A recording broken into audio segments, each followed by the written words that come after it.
Estamos ao vivo pelo canal do Sintaf no YouTube. É uma grande satisfação tê-los novamente neste momento, dando continuidade aos trabalhos do 10º Congresso Estadual dos Fazendários do Ceará, o CONEFAZ, promovido pelo Sindicato dos Fazendários do Ceará, Sintaf. Damos início ao terceiro painel, A Nossa Fortaleza, um tributo dos fazendários aos 300 anos da capital cearense, com os escritores Raimundo Neto e Ana Márcia Diógenes. Esse painel dá destaque à obra publicada pela Fundação Sintaf e também pelo Sindicato dos Fazendários, reunindo produções de artistas de múltiplas linguagens, como crônicas, poesia, gravura, cordel e canção, que traduzem sob diferentes olhares, experiências e também afetos ligados à nossa cidade. O escritor Maílson Furtado, vencedor do Prêmio Jabuti 2018, é o editor-geral do livro. E eu inicio convidando ao palco, no papel de coordenador deste painel, o senhor Antônio Ferreira de Miranda, diretor técnico-científico da Fundação Sintaf. A jornalista e escritora Ana Márcia Diógenes. E o escritor e editor Raimundo Neto. Ana Márcia Diógenes é escritora e jornalista, atuando hoje como curadora e coordenadora pedagógica do Laboratório de Jovens Escritores da Rede Cuca, consultora em comunicação, ministra oficinas de escrita e é colunista de comportamento no Povo. Autora de 9 obras, dentre elas Buraco de Dentro, que foi semifinalista do Prêmio Oceanos 2025. Escritor Raimundo Neto é escritor, editor, quadrinista, produtor cultural de conteúdo audiovisual, cronista do Povo desde 2007 e foi finalista dos prêmios Jabuti e Sesc de Literatura. Atualmente é membro do Conselho Curador e gerente de criação de projetos da Fundação Demócrito Rocha. Nós convidamos a fazer uso da palavra, trazer a saudação, o diretor Antônio Miranda.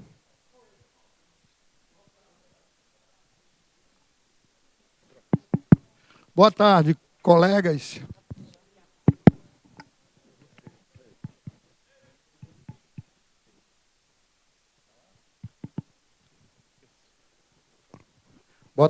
Pronto. Boa tarde, colegas. Deu certo agora. Tá. Pessoal, novamente um prazer estar aqui novamente, porque esse evento, esse é o 2º ano que a gente colocou uma grade, eu diria assim, bem ligado à literatura, à arte, né?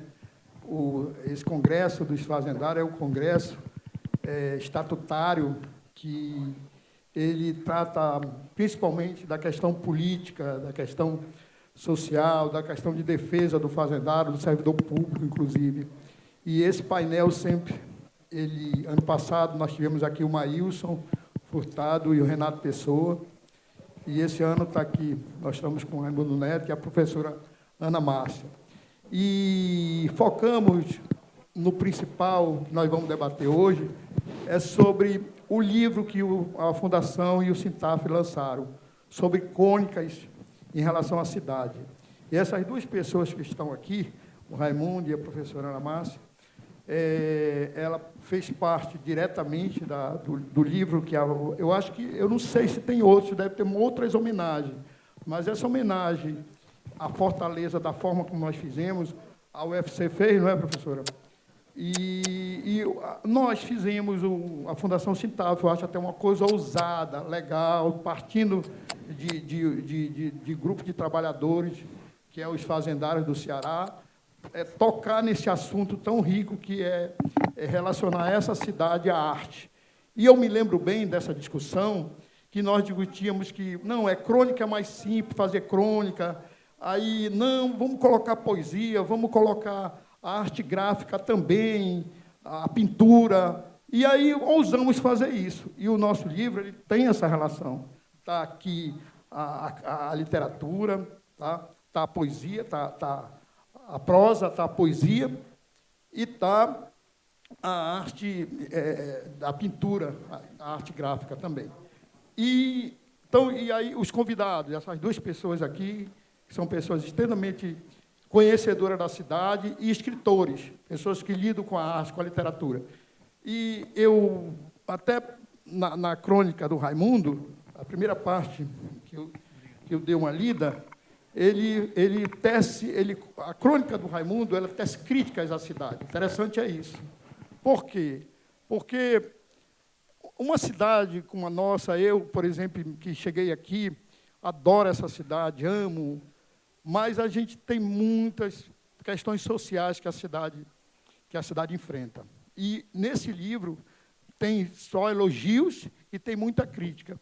Eu queria começar com o Raimundo sobre, na leitura do primeiro parágrafo da crônica dele, ele começa, antes de falar do Pajeú, ele já fala dessa crítica da europeia, que começa através do Forte, e já com o sofrimento do cearense em relação ao estrangeiro. E também trata da questão da dificuldade que a cidade vive em função, eu não diria que é dessa cidade, é a cidade de todo o país, principalmente eu, particularmente, vejo pelo sistema injusto, né, tá, de distribuição de renda, da miséria que as cidades acabam construindo em função da realidade econômica, da realidade de distribuição de renda. Eu queria que tu começasse tecendo sobre a tua crônica e a crítica que tu faz.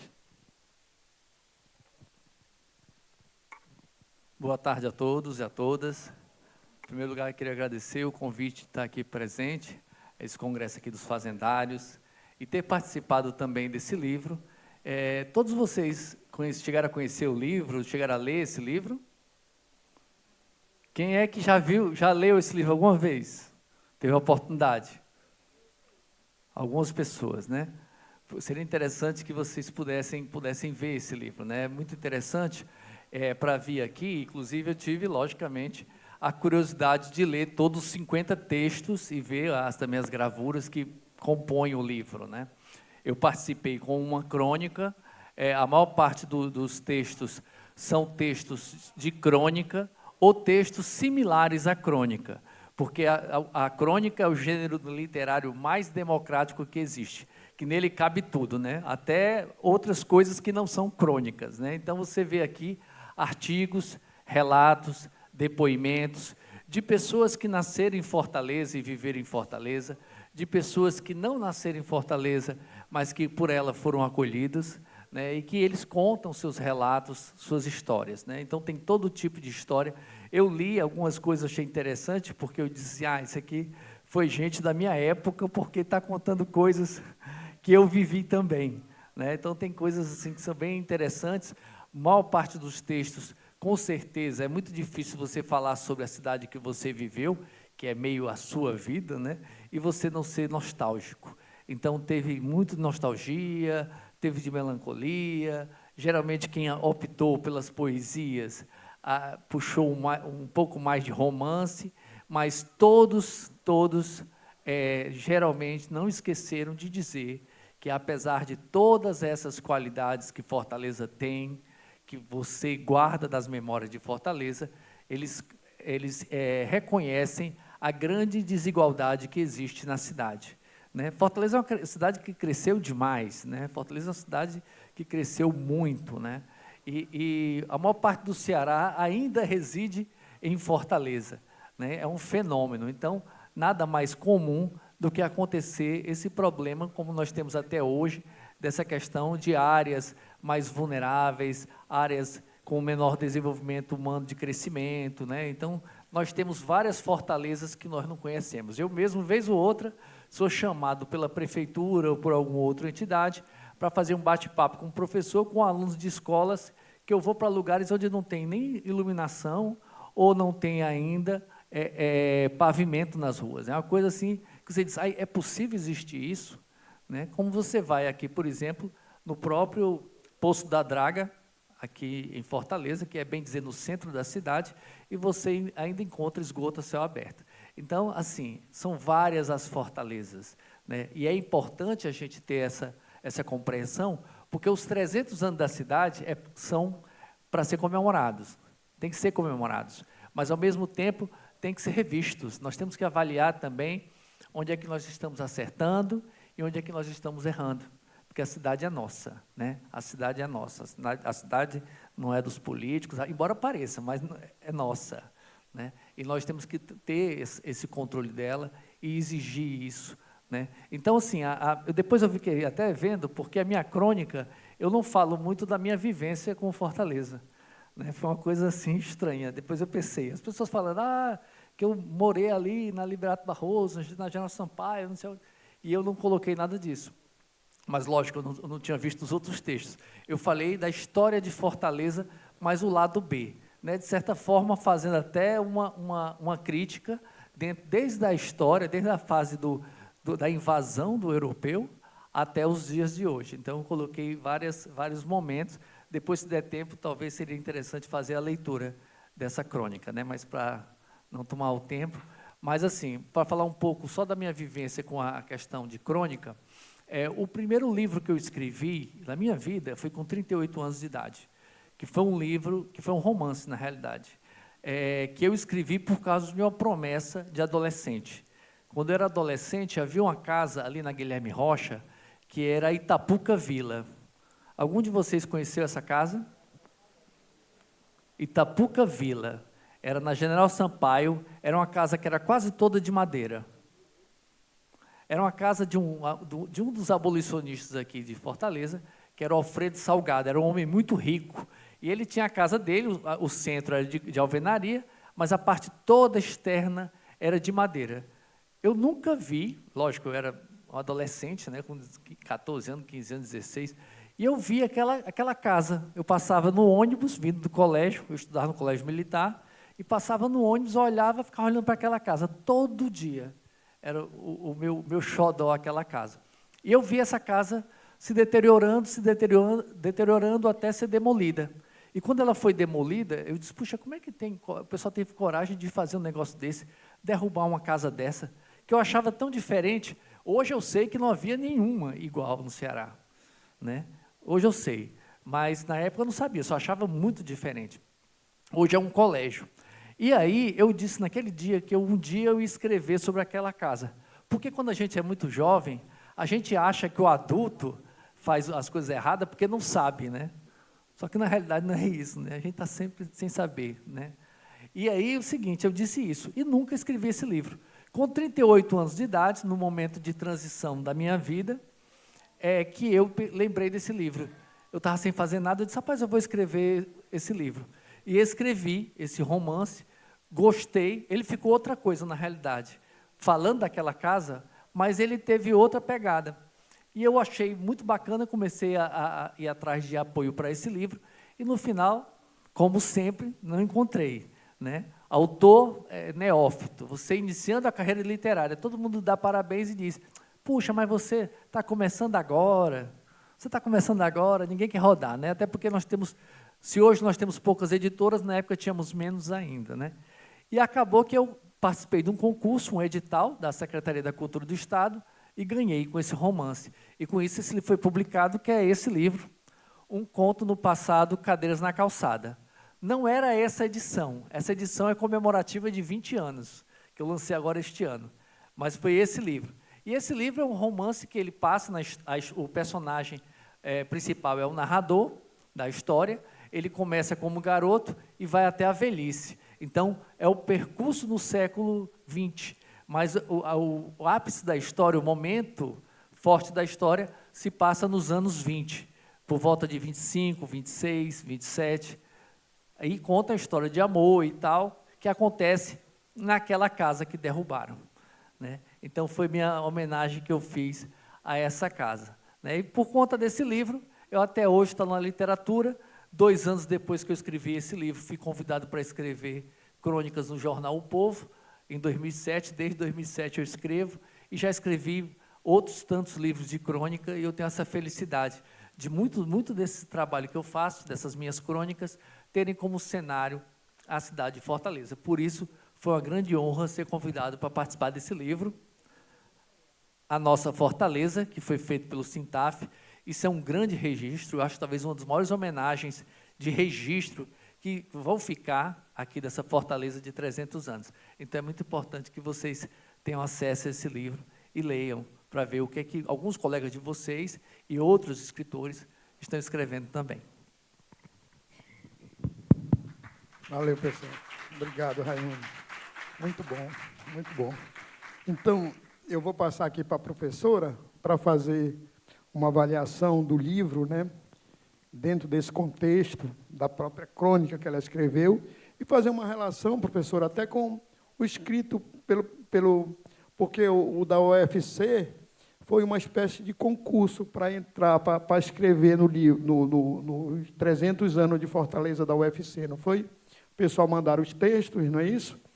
E tem uma conotação diferente.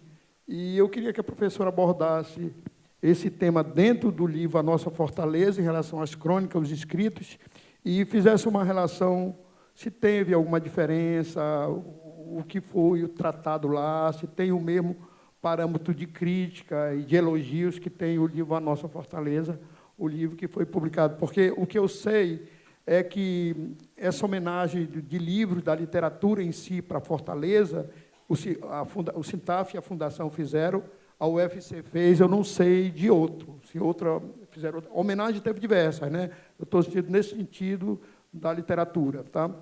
Eu queria que a professora abordasse isso. Bem, antes de tudo, boa tarde, obrigada. Obrigada à Fundação Sintaf, ao Sintaf pelo convite. É um prazer estar aqui com vocês. E o que aparentemente pode parecer, né, bem distante é quem trabalha com o físico, quem trabalha com os números ou quem trabalha com as letras. Mas, na verdade, a gente trabalha com os sentidos, todos nós. Vocês, né, e quem está escrevendo. Eu acho que são sentidos que a gente vai dando e que se complementam. Então, quando eu recebi o convite para participar aqui do livro, A Nossa Fortaleza, foi bem interessante, porque eu também, no caso da UFC, teve realmente o edital, né, mas eu recebi o convite para participar da UFC, como recebi também o daqui. Eu sei de pelo menos 3 instituições que fizeram, né? A UFC, a editora UFC, aqui a Fundação Sintaf, e a Unifol também fez, o curso de jornalismo da Unifol também fez, só que foi Fortaleza em 300 palavras. Então, assim, alguns outros eu sei que estão fazendo de forma individual. Eu acho que é muito interessante esse tipo de livro, esse tipo de leitura, porque, ao mesmo tempo que traz um pouco da... Não deixa de ter, como o Raimundo Neto falou, né, da nostalgia, a gente acaba falando, mas eu acho que a gente se obriga a pensar também na cidade do presente e na cidade do futuro, né? Lembra até muito do que o Leandro Demore falou ontem, né?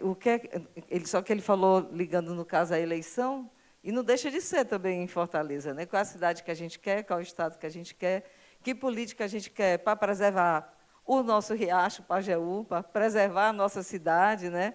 O Liduíno fala na apresentação dele aqui no livro da aldeia. A gente ainda é um pouco aldeia, né? A gente ainda é aquela cidade de muro baixo, que todo mundo sabe um pouco da vida do outro.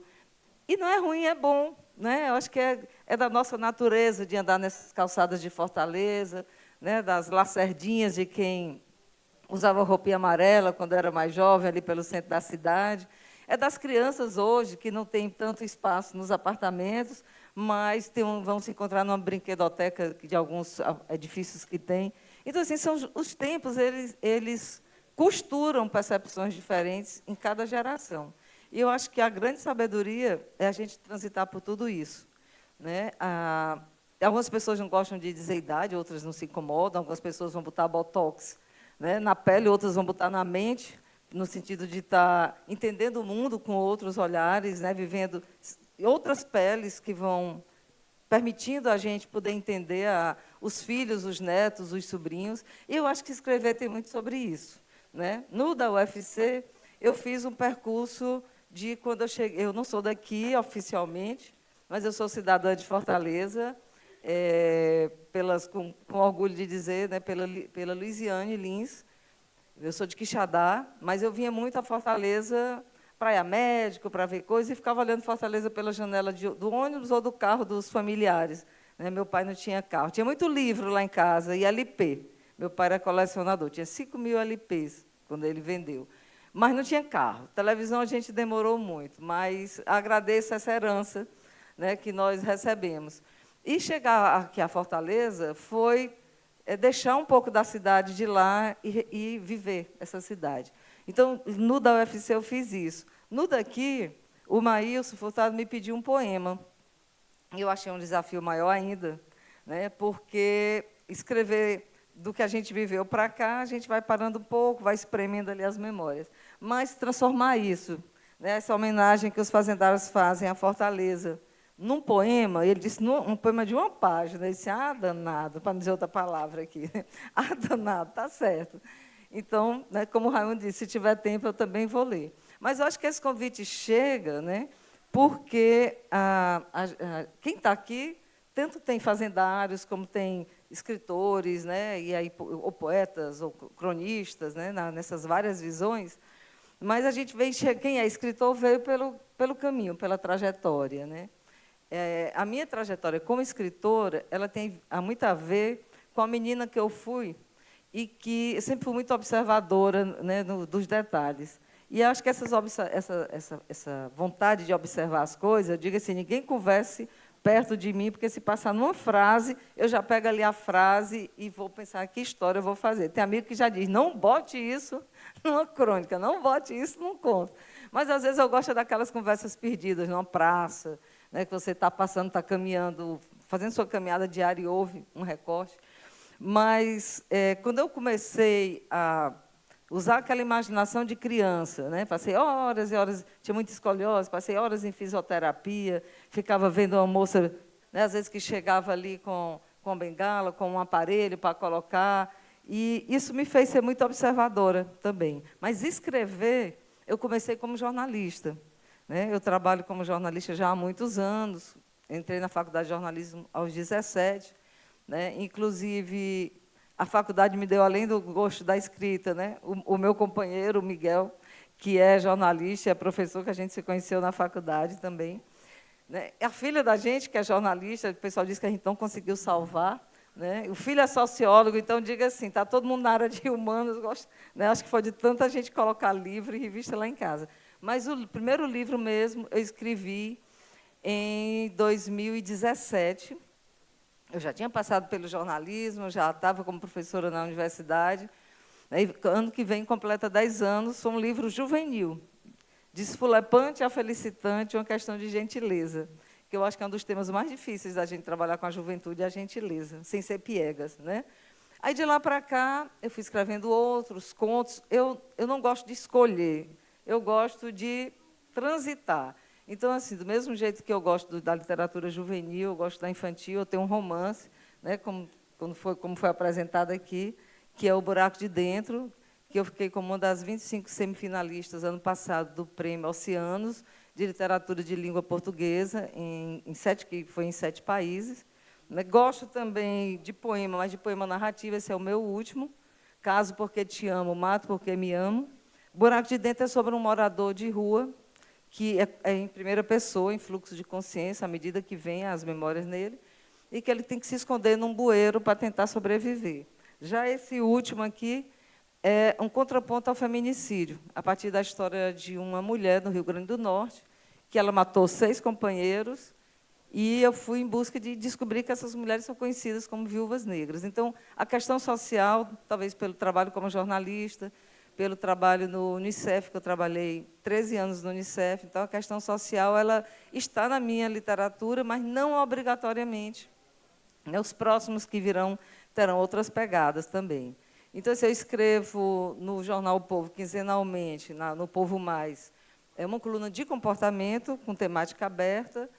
Toda semana eu escrevo uma crônica no meu perfil no Instagram, que é na Márcia, aproveitando, fazendo o meu marketing aqui literário. Quem quiser seguir, Ana Márcia, esse é o primeiro A, então é na Márcia.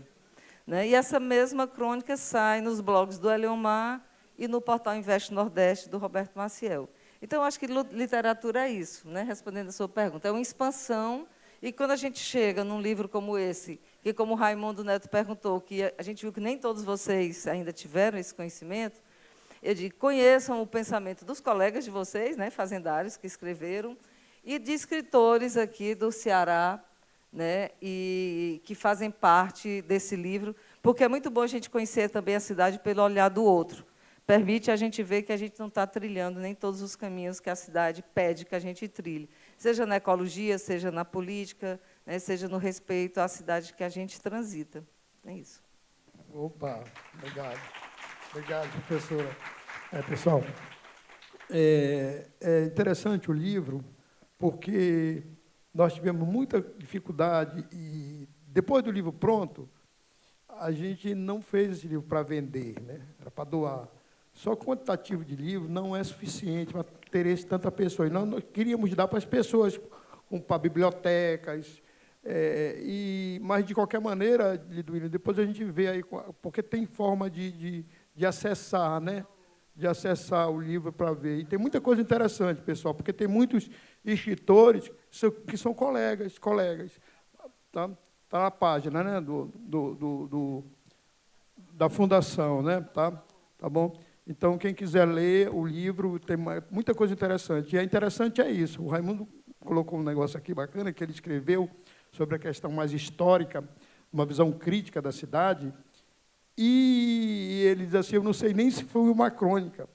E é interessante que ninguém sabe o que o outro escreveu. Está lá. Aí você vai ver, tem opiniões diversas de pessoas, escritores, contemporâneos aqui do Estado, que a gente teve esse cuidado, e teve gente que a gente não conseguiu contactar, que ficou chateadíssimo com a gente, com razão, né? Porque tudo foi num espaço, de certa forma, muito curto para fazer o livro. E, no final, se a gente for fazer crítica, a gente encontra crítica nesse livro aí, que tem alguns defeitos, como tudo que a gente termina, depois a gente vê defeito, né? Mas, no geral, ele está muito bom, esse livro, viu, pessoal? Está muito bom mesmo. E aí eu queria que o Raimundo, o Raimundo como cronista, né? É por isso que eu digo, ele mesmo fez a crítica aqui, que ele não tratou sobre a cidade da forma como ele trata, porque ele conhece a Barra do Ceará, ele conhece a Barra, tudo está nas crônicas deles. Uma vez eu vi uma que ele conta, ele e o Pedro Salgueiro, lá pela Barra do Ceará, não foi? Tem uma crônica que eu vi lá pela Barra do Ceará, curtindo, ainda jovem e tal.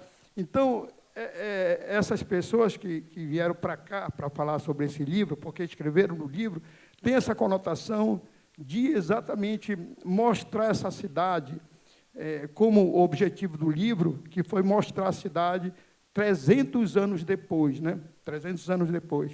E eu queria que o Raimundo também tecesse, alastrasse mais sua fala em relação às suas crônicas aqui do cotidiano da cidade. Bom, gente, é interessante que, quando eu entrei para escrever no jornal O Povo, me perguntaram se eu podia escrever uma crônica por mês. Na época, era uma crônica por mês, porque era eu, Pedro Salgueiro, Jorge Pinheiro e o Fabiano Piúba. E cada um ia ficar uma semana. E aí, na época, eu só tinha o livro do Cadeiras na Calçada, e a editora, na época, que era a Regina Ribeiro, disse assim, você pode escrever como você fez o Cadeiras na Calçada, que você fala da cidade, fala das praças, das ruas. Aí eu disse, não, eu quero fazer uma coisa diferente para não parecer que eu escrevo só isso, né? Mas a ideia era que tinha que escrever crônica, que tinha que ter Fortaleza no meio, de alguma forma. E aí eu estava na Praça dos Leões, que a Praça dos Leões é o lugar que eu acho mais parecido aqui em Fortaleza como sítio histórico, né? Parecido. Ele não é ainda como um sítio histórico, mas ele é mais parecido, né? Porque você encontra mais elementos juntos, né? Ali, e é muito bonito a praça. Aliás, eu acho que é o local mais bonito de Fortaleza, a Praça dos Leões. Tirando o cheiro, né? O cheiro é seríssimo ali. Mas, assim, eu estava... Quando chovia, naquela época, eu ia para o centro da cidade tirar foto, que a cidade fica mais bonita quando chove, né? Eu ia tirar a fotografia. E eu fui para a Praça dos Leões. Aí me sentei do lado da Raquel de Queiroz, da estátua da Raquel de Queiroz. E, quando eu sentei, eu estava pensando o que é que eu ia escrever nessas crônicas que poderia ser interessante, uma coisa mais diferente e tal. E aí, eu estava do lado da Raquel de Queiroz e me lembrei que a Raquel de Queiroz, desde que nasceu o Povo, ela já estava no Povo, ela escrevia no Povo, e foi do conselho editorial até morrer. E que ela tinha um texto que ela publicou na revista O Cruzeiro, nos anos 40, quando ela foi convidada para escrever na revista O Cruzeiro, que era uma das revistas mais lidas no país na época, né? E ela ficou com medo de escrever, porque ela dizia, puxa, eu vou escrever para o Brasil todo, para pessoas que eu não sei quem são, o que é que eles querem, o que é que eles gostam. Então, ela começou nesse texto, que era a crônica número 1 dela, que ela começa a perguntar, eu vou falar de política? Não, política azeda tudo. Será que eu vou falar sobre isso? E se o pessoal não gostar? Então, ela começou a fazer esse questionamento com ela mesma. E aí eu me lembrei dessa crônica e eu decidi fazer a minha crônica a partir da crônica dela. Eu estava na mesma situação. Lógico, não era o Cruzeiro, era o povo. Mas eu ia escrever para um público que eu não sabia quem era, né? E aí eu estava nessa dúvida, o que é que eu ia escrever?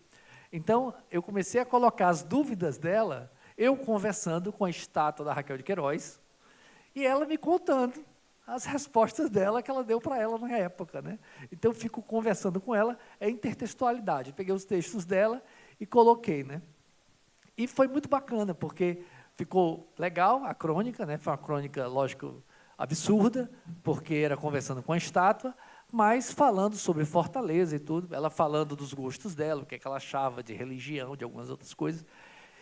E foi um sucesso. Essa primeira crônica foi muito bem recebida, a ponto de o biógrafo dela, que era uma pessoa muito próxima dela, quando leu essa crônica, ele ligou para o jornal O Povo, que queria falar comigo, porque não me conhecia, aí me deram meu telefone. E ele ligou para mim, marcando o encontro. Eu quero marcar um encontro com você e tal, eu sou biógrafo da Raquel, da tia Raquel, que ele era muito próximo dela. Tia Raquel e tal. Aí eu marquei com ele, eu acho que foi a maior decepção. Porque eu cheguei lá no café, ele chegou e foi logo me perguntando, onde é que você conhece a tia Raquel? Porque eu conheço todos os amigos dela e eu não te conheço. Aí eu falei para ele, eu nunca vi a Raquel de Queiroz, de perto, né, pessoalmente, nunca vi a voz dela, a não ser para entrevista. Aí ele ficou meio decepcionado, mas ele disse, mas não pode, você se despediu dela na crônica como eu me despedia. Aí é o segredo da literatura, né? A magia da literatura, você colocar num texto aquilo que é verdade, mesmo não sendo, né? Mas parece que é verdade. Esse é que é o grande segredo da literatura. Então, isso me estimulou tanto. Aí um amigo nosso disse até assim, Raimundo, da próxima vez você vai conversar com a estátua do Patativa do Assaré. Aí eu disse, eu não vou ficar conversando com estátua, né? Mas, o que é que eu decidi? Eu ia escrever crônicas, que foram meus primeiros 3 anos de crônica, lá no Jornal O Povo, eu me encontrando com escritores, cronistas, vivos ou mortos, em situações absurdas. E pronto. Aí gerou um livro, que foi o meu primeiro livro finalista do Jabuti, foi o Crônicas Absurdas de Segunda. Segunda era o dia que saíam essas crônicas.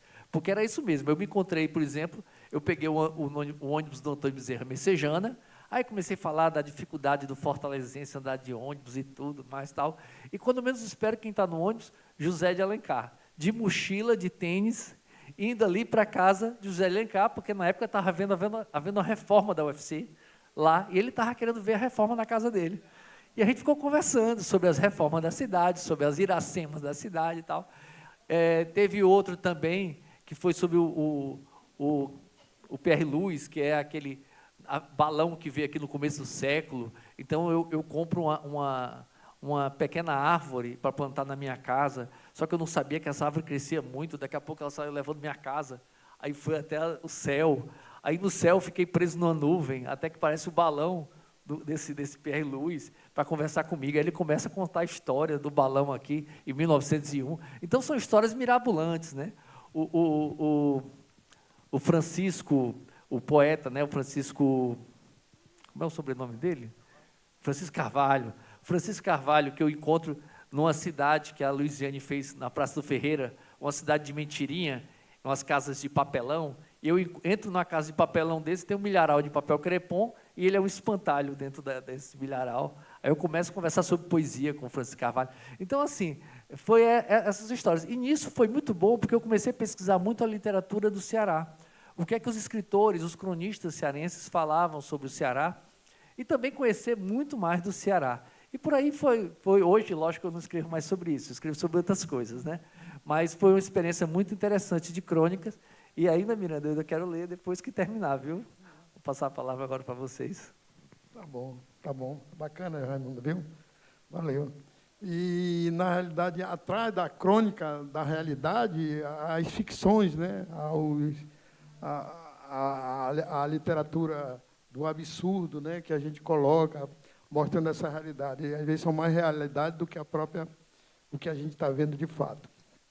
Pessoal, professora, eu queria que a senhora abordasse essa sua relação com a cidade. Eu, por exemplo, sou de Manaus, né? E na minha crônica, por exemplo, eu coloco que eu cheguei no aeroporto, quando eu cheguei no aeroporto, eu desci aquelas escadas e lá na Lagoa do Opaia, que o aeroporto é o mesmo, né? Mas mudou, ele foi reformado na última reforma e tiraram lá, a Lagoa do Opaia morreu, né? O aeroporto, mas antes a gente chegava pela Lagoa do Opaia. E eu cheguei em 79 na Lagoa do Opaia, ali no aeroporto. E eu vim de avião. Aí dá a entender, esse cara tem grana, né? Chegou de avião, naquela época andava. Hoje ainda é difícil, a gente diz que todo mundo anda de avião, mas ainda é difícil. E naquela época andar de avião era muito pior. Só que eu vinha de Manaus. Manaus não tem saída, é avião ou barco. Então, aí faz uma cotinha dali, faz uma cotinha dali para me chegar aqui. E quando eu cheguei em 1979, 1º de agosto, na Lagoa do Opaia. Desci aquela escada do avião e cheguei em 79, tem mais de 40 e tantos anos, né, que eu moro nessa cidade. E de lá para cá não consegui mais ir embora daqui de jeito nenhum. Tanto que a minha família toda é de Manaus. E eu vou de 2 em 2 anos, eu vou lá visitar tudo, é uma alegria só. Mas o único membro da família, uma família de 14, não é pouca gente não. Família de pobre, né? 14, não é pouco não. O único que mora fora sou eu. E vim para cá numa espécie de aventura e estou aqui até agora. Hoje eu tenho um filho, neto e 2 bisnetos, viu, pessoal? E 2 bisnetos. Então, todos cearenses, né? Então, viu, professora, dentro desse relato que eu estou fazendo aqui, meu particularmente, e a minha crônica, o nome dela é Adotado pela Brisa. Na realidade, eu escrevi um livro de poesia, que eu escrevo uma poesia Adotado pela Brisa, e falo da minha relação com essa cidade e com as praias.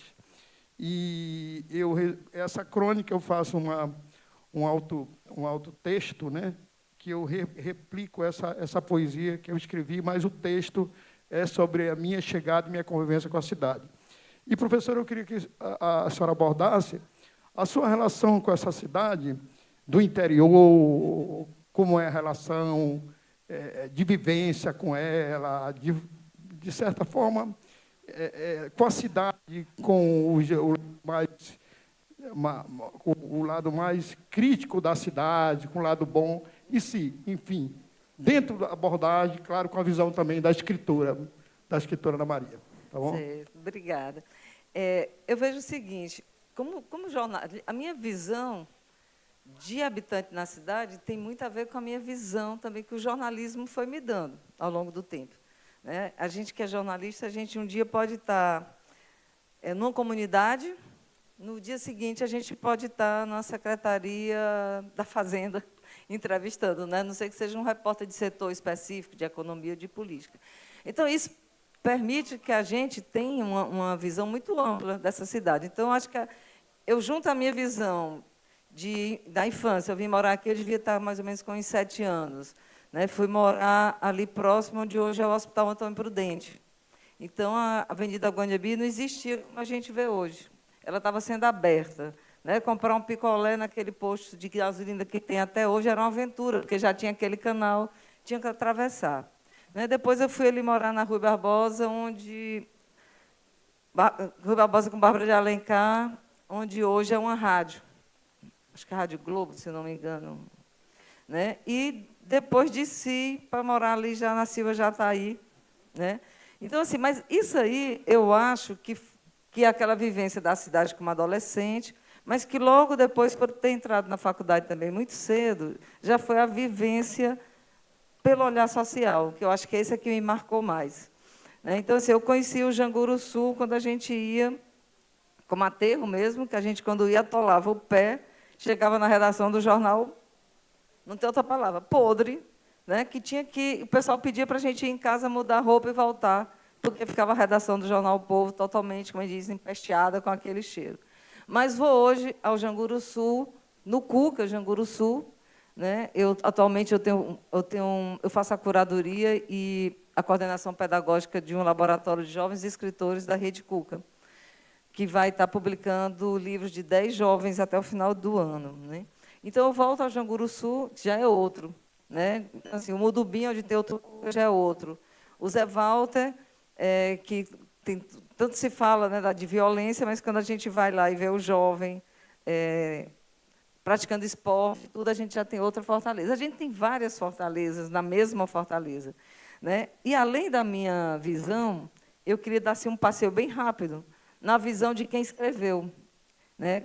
As fortalezas que marcaram essas pessoas.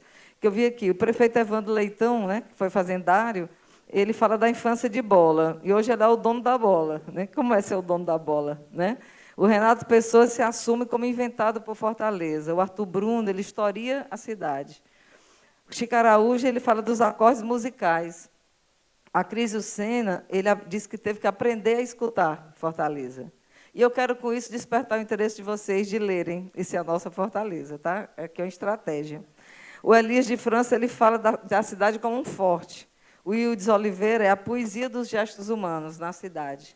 O Kleber Silveira, ele fala das mazelas e das virtudes desta nossa mesma cidade. O Antônio Miranda, que não nasceu aqui, como ele já nos disse, mas foi batizado pela praia. A Mirelle Costa, que é jornalista e escritora, ela fala do aguçamento dos sentidos.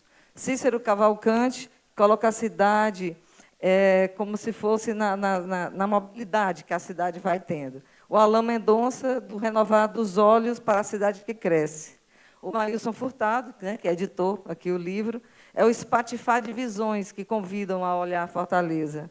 O Nazário Viana são os bodes e as cabras que animam a cidade. Raimundo Neto, do que eu peguei, né, Raimundo, é a vontade de sonhar uma Fortaleza diferente. O Brenan Bandeira são as pedaladas e as observações que ele faz ao longo da cidade. A Argentina de Castro, que é poeta, são as comunidades e as favelas que também são Fortaleza. O Bruno Paulino, lá do Quixeramobim, ele fala dos segredos de Iracema e as novas lendas da cidade. Cincinato Ferreira, o tempo que atravessa Fortaleza. Tarcísio Matos, colega jornalista, ele fala da alma a serviço da cidade. Emanuel Ribeiro é a geografia dos afetos. O Kelsen Bravos, as matizes do sol. A Márcia Chimendes, os refrões de amor pela cidade. E Dilvan Alencar, a trajetória de vida dele pela cidade. Patrícia Cacau, que é poeta, fala de Fortaleza como mãe, que ela também não é daqui. De Assis Diniz, é a luta do povo. O Falcão, né, o artista Falcão, é a cidade como um ente. A Graciane Carvalho, é olhar para dentro. Joelina Amélia, entre o deslumbre e o resgate. Tem uma dupla, que é o Carlinhos Crisóstomo e Sebastião de Paula, que tem uma música, né, que a gente pode até acessar pelo QR Code, é O Vento e o Beijo das Dunas, foi o que mais ficou aqui na minha mente. Aurelina Farias, Entre os Espaços e Trajetos. Fabrício Gomes, As Descobertas e os Cenários. Paulo Fraga, A Cidade que Lava o Coração. O cordelista Clevison Viana, ele faz uma entrevista com o Bode Oiô, está imperdível. O Baticum Proletário, ele fala da periferia e a esperança na cidade. E foi interessante que eu tive com o Baticum na Expo Favela. Então, assim, são várias cidades que a gente vai tendo, várias pessoas que escrevem também. Luiz Carlos Diógenes, que é aqui da Fazendário, ele fala da Fortaleza descalça, beirando o Pajeú, e que ele espera que renasça de trás para frente, como a Zelatrofe, né, que ele bota a Fortaleza de trás para frente.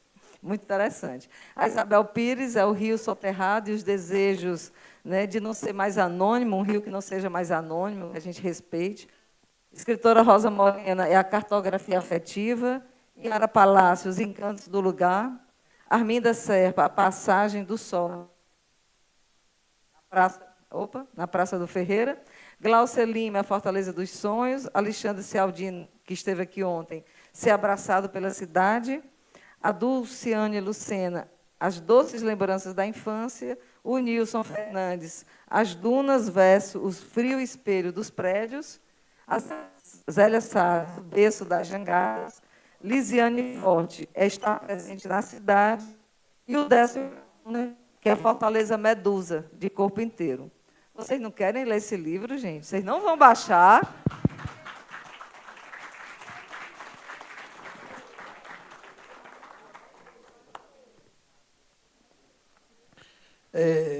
Tá aí, o resumo do livro, mas o resumo não é suficiente, viu, pessoal? Isso é um índice para vocês lerem o livro. O legal do Cícero, eu me lembro, que ele vendia din-din na leste-oeste. O Cícero Cavalcante, né, que é assessor da governadora, né, tal, ele vendia din-din na leste-oeste. O do Dacir é do doido, como é o nome dele? O poeta dos cachorros, é legal. Interessante que o livro está muito bem retratado, viu, pessoal? E é interessante que vocês possam ler. Tá? Claro que tem seus gostos, né? Eu gosto mais desse do que aquele. E cadê a Patrícia? Patrícia, qual é o horário aqui, Patrícia?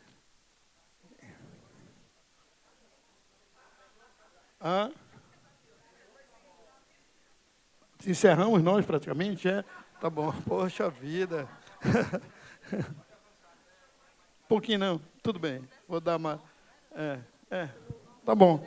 Então, pronto, vamos ler aqui. Se quiser ler o seu... Vamos pular, dá tempo para você ler a sua crônica aí, depois a professora lê a crônica dela, tá bom? Bom, gente, o título do meu texto aqui do livro é Fortaleza em Gramas de Plástico.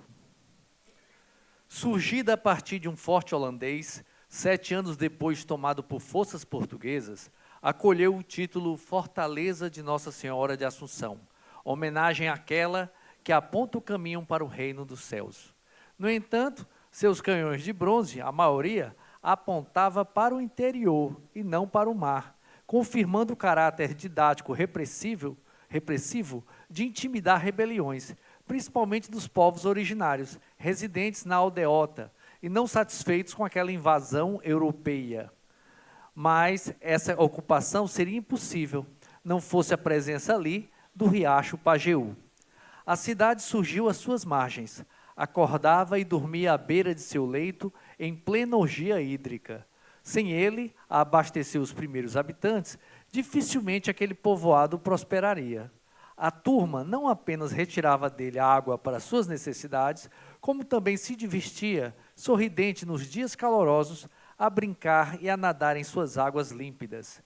Porém, mesmo depois de elevada vila, em 1726, Fortaleza continuava pobre e desinteressante, sem atividades econômicas que a destacasse, além de estar isolada dos principais centros populacionais do Ceará. Não se comparava às prósperas vilas de Sobral ou de Aracati, o que causou espanto ao recém-chegado Bernardo Manuel de Vasconcelos, ao ver quase perdida, naquele areal engolidor, abre aspas, muito velha e arruinada casa dos governadores, fecha aspas. Ora, não fosse a competência dos indígenas da região, Aquiraz seria a capital do Ceará, ou seja, Fortaleza recebeu essa de graça sem o menor esforço. Pensando bem, ela, por muitos anos, não se tornou relevante pelo que era, nem pelo que fazia, mas simplesmente por estar no meio do caminho, tornando-se entreposto comercial, principalmente enquanto comemorava a Guerra da Secessão, pois se não fosse o conflito americano, nem constaria no mapa do mundo inglês. Não produzia algodão, nem charque, nem couro, mas aproveitava o castigo das secas e explorava a mão de obra dos flagelados recolhidos em insalubres campos de concentração para formosear a cidade, aprender francês, tocar piano, comprar biscuits, cumprir footing em praça pública. Por outro lado, a partir daqueles tempos, conheceríamos os nossos artistas, nossos poetas. Pelas ruas descalçadas, sonhavam a luz esverdeada de combustores acesos à vela, quando não eram noites de luar. Reuniam-se com outros artistas e cantores em modinhas trastejadas ao pé das sacadas balaustradas de ferro, na esperança do sorriso acolhedor de suas musas inalcançáveis. Sacolejavam em bondes puxados a burro para desfiar poemas enamorados ou, simplesmente, ocupavam cafés e bares bebendo abaco e a beleza misteriosa de moças por trás das gelosias das janelas. Dos seus primeiros sobrados, desafiadores da engenharia da época, poucos restaram, pois Fortaleza, desde sempre, teve a tradição de não ter tradição.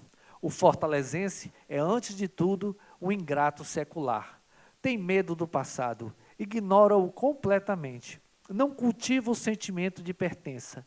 No quesito não proteger seu patrimônio, ele consegue fazer aos poucos o que é preciso uma guerra e um Trump para destruir, mas consegue.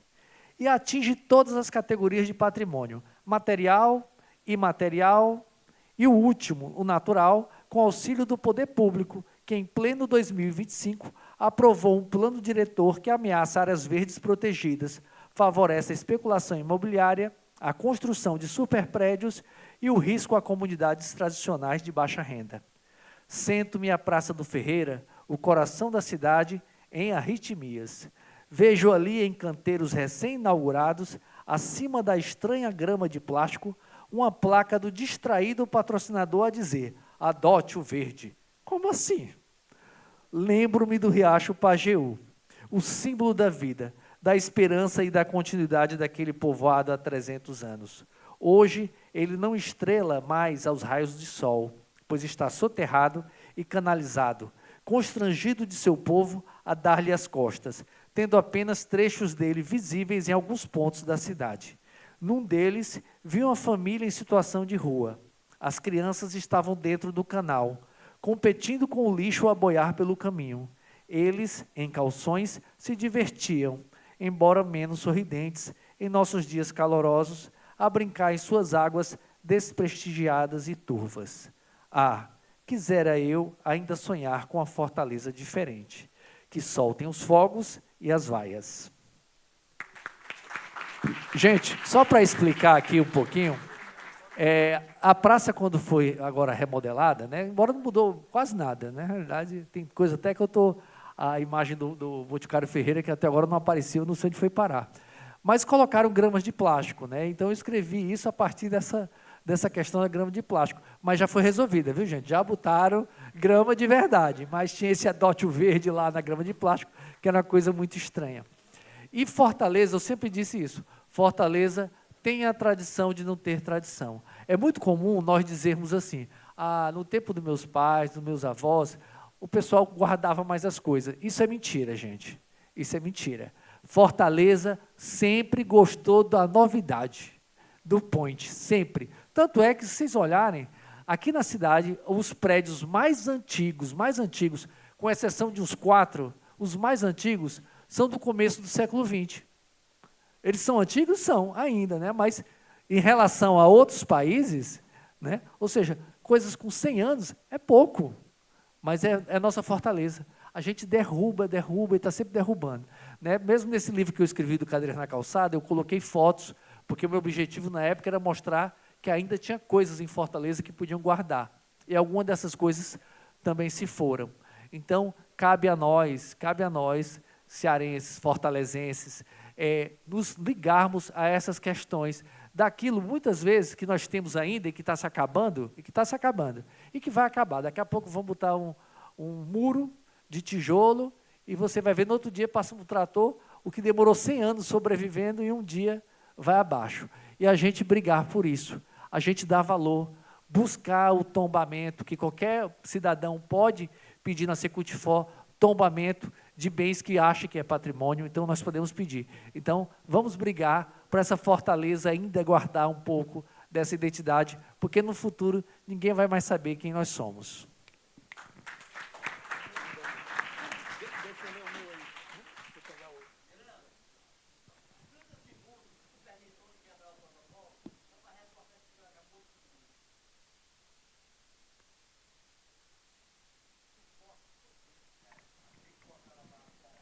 E a catedral. Pronto, ilustrou bem, viu, Coelhinho? Ilustrou bem o texto do Raimundo aí. Foi bom, é isso que eu gosto do livro como está aqui, viu, pessoal? Porque tem essa pegada de elogiar essa cidade, de agradecer a ela, mas também de criticar. Não a cidade em si, mas uma autocrítica, né? Nossa, que fazemos essa cidade. Eu vou ler o meu não é muito longo, aqui, rapidinho, e o meu é muito pessoal, diferente do Raimundo, que faz um retrato da cidade. O meu é uma crônica bem pessoal. Vamos lá. Adotado pela brisa.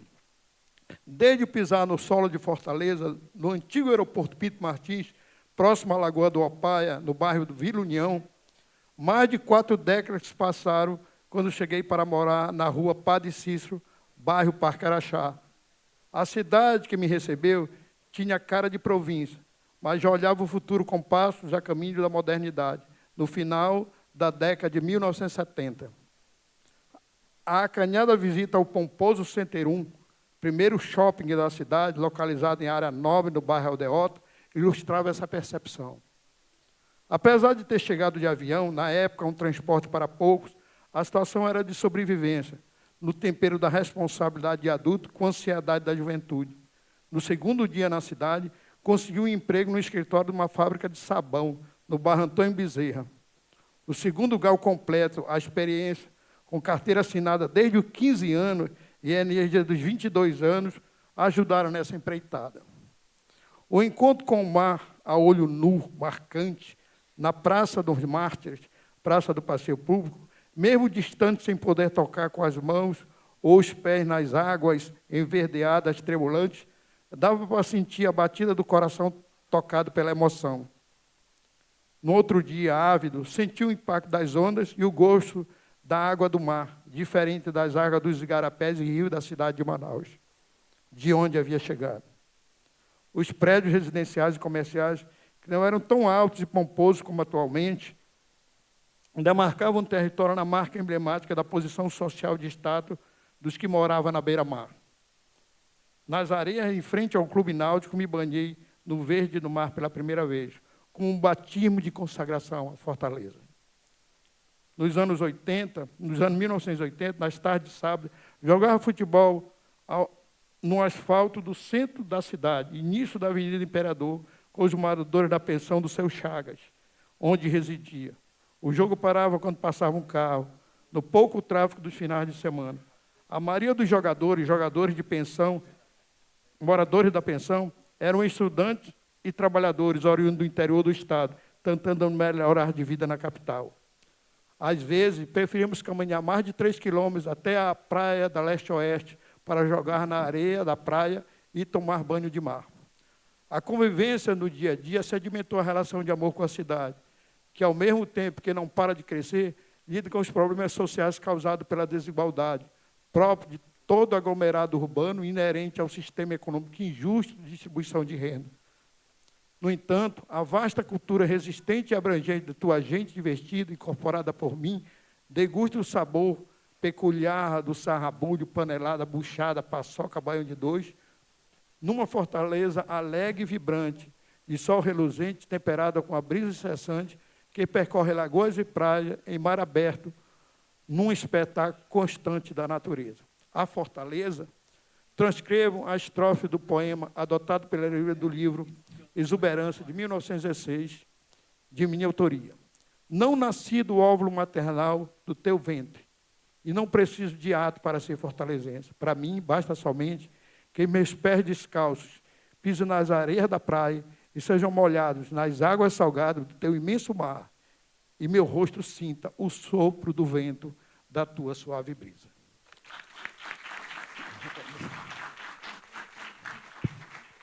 Vamos lá, professor.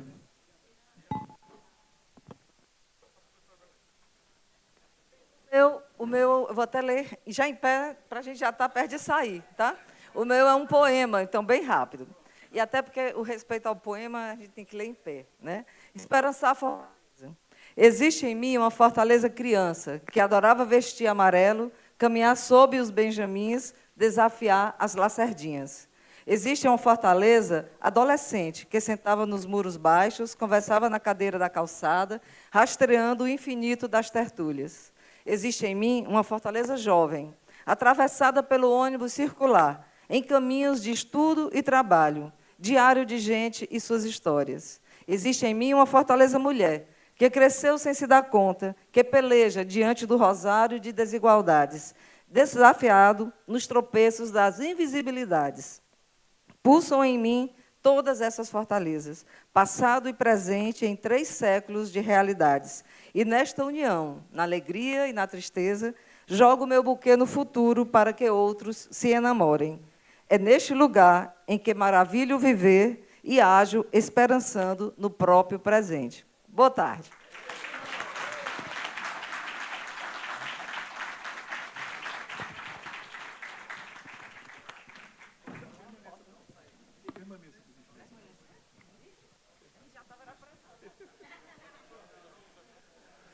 Queremos convidar, por gentileza, o diretor-geral da Fundação Sintaf, Liduíno Brito, por gentileza. No palco, por favor. Para que, juntamente com o senhor Antônio Miranda, possa fazer a entrega da lembrança aos nossos painelistas.